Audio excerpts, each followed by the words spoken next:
अरे रूबी, तुम इतना बन ठन कर कहाँ जा रही हो? कहीं भी जा रही हूँ, तुमसे क्या मतलब। भाभी तुम अपने काम से काम मतलब रखो, ज्यादा मेरी लाइफ में दखल अंदाजी मत करो। हाँ, तुम्हारे घर वाले तुमको इतना छूट दिए रखे हैं, तुम्हारी जबान ज्यादा चलने लगी है। मैं तो अपने घर से कभी किसी से पूछे बिना बाहर गई नहीं। जब तुमको इतना अच्छा लगता है तो तुम वहीं चली जाओ। वैसे भी भाभी तुम यहाँ किसी से पूछना बताना पसंद नहीं करती। यहाँ तो तुम अपनी मर्जी की मालिक बनी बैठी हो। तमीज से बात करो रूबी, मैं तुम्हारी बड़ी भाभी हूँ। हाँ तो भाभी हो आप मेरी, माँ नहीं कि मैं आपकी बात सुनूंगी, समझी ना। अरे क्या हो गया, क्यों फिर से दोनों लड़ रही हो। माँ ये आपकी बहू मेरे कहीं आने जाने पे रोक लगा रही है। समझा दो इन्हें, मेरी जिंदगी में ज्यादा दखल ना दें। क्यों बहू, तुम्हें क्या मेरी बेटी कहीं आए कहीं जाए। तुम अपने काम से मतलब रखा करो, ज्यादा मेरी बेटी की जिंदगी में दखल ना दो। मेरे पे तो आप हमेशा पाबंदी लगाती हैं, लेकिन अपनी बेटी से कुछ नहीं कहती। चुप हो जाओ एकदम। ये तो मेरी बेटी है, मैं इससे क्यों कहूँ कुछ। अब जाओ अपना घर का काम करो। फिर तो आप मुझसे भी कुछ ना कहिए, मैं किसी की नौकर नहीं। मैं भी किसी की नहीं सुनूंगी। जब कहीं जाना होता है तो पहले इनकी शक्ल दिख जाती है। अब तो समझो पूरा दिन खराब हो गया मेरा। अरे ये क्या, तूने मेरी सैंडल पहन रखी है? चलो जाओ और उतारो मेरी सैंडल। क्या बोली भाभी, सैंडल पर आपका नाम लिखा हुआ है। और वैसे भी आप ये सैंडल अपने मायके से नहीं लेके आई हैं, मेरी माँ ने दिलाई है आपको। सुनो रूबी, ये बकवास करने से कुछ नहीं होगा, जाकर मेरी सैंडल उतार दो। वैसे भी मुझे इस घर में कोई ढंग की चीज तो मिलती नहीं, अगर मिल जाती है तो उसे तू हथिया लेती है। मेरी सैंडल अभी के अभी वापस करो।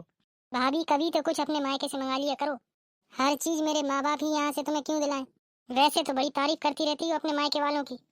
कुछ चीजें अपने मायके वालों से भी मंगा लिया करो, हर चीज मेरे घर वालों से क्यों मांगती हो। देख रूबी, जितना तेरा हक है इस घर में उतना मेरा भी है। और बकवास बंद कर, समझ गई? मुझे कुछ बोलने से पहले खुद को देख। 30 साल की हो गई है लेकिन शादी करने को तैयार नहीं है। शादी कर कर जा यहाँ से, फिर मैं चैन से जीऊँ। भाभी तुम होती कौन हो मुझे शादी के लिए बोलने वाली। खुद की हो गई है ना तो तुम अपने में खुश रहो। अरे क्या हो गया तुम दोनों को? लड़ने की आवाज बाहर तक आ रही है। तुम दोनों का झगड़ा कभी खत्म होगा कि नहीं? देखिए जी, आपकी बहन मेरी नई सैंडल पहन के घूमने जा रही है। रूबी तुम जाओ और जल्दी भाभी की नई सैंडल उतार कर आओ।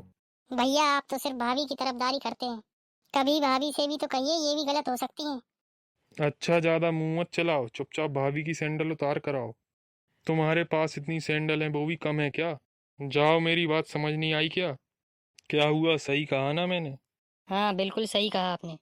रूबी, तुमने मेरी सैंडल क्यों तोड़ी? भाभी आपने उन सैंडलों के लिए भैया से मुझे डांट पड़वाई थी ना, इसलिए। अरे रूबी, तुम हमेशा ऐसे ही करती हो। पता नहीं तू मुझसे ये दुश्मनी क्यों निकालती है। तेरे जितना खराब तो कोई इस घर में है नहीं। भाभी तो आप भी इतनी अच्छी नहीं हो। काम करने में तो तुम्हारा मन नहीं लगता है, हमेशा मेरी माँ से लड़ाई लड़ती रहती हो। अगर ज्यादा लड़ाई लड़ोगी आप तो आज तो मैंने एक ही सैंडल तोड़ी है, सभी सैंडल तोड़ दूंगी। आ जाने दे तेरे भैया को, आज सारी बातें बताऊंगी उन्हें। आज तेरी सारी हेकड़ी निकलवा दूंगी। जितनी तुझ में चर्बी चढ़ गई है ना, सारी उतरेगी, रुक जा तू अभी। हाँ जाओ, जो बोलना है बोल देना भैया से।